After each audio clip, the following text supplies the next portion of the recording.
PTI रहनुमा शहबाज गिल की दरखास्त जमानत खारिज हो गई। डिस्ट्रिक्ट एंड सेशन कोर्ट के जज जफर इकबाल ने महफूज शुदा फैसला सुना दिया। शहबाज गिल के खिलाफ थाना कौसार में सिटी मजिस्ट्रेट की मुद्दत में इदारों में बगावत पर उकसाने के इल्ज़ाम पर मुकदमा दर्ज है। पीटीआई रहनुमा शहबाज गिल की दरखास्त खारिज कर दी गई। डिस्ट्रिक्ट एंड सेशन कोर्ट के जज जफर इकबाल ने महफूज शुदा फैसला सुनाया। शहबाज गिल के खिलाफ थाना कौसार में सिटी मजिस्ट्रेट की मुद्दत में इदारों में बगावत पर उकसाने के इल्ज़ाम का मुकदमा दर्ज है।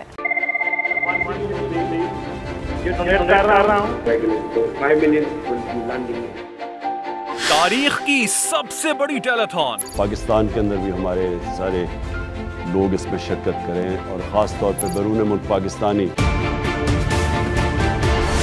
सबसे बड़ी लाइव कवरेज, हर खबर बोलने दी नाजरीन को सबसे पहले,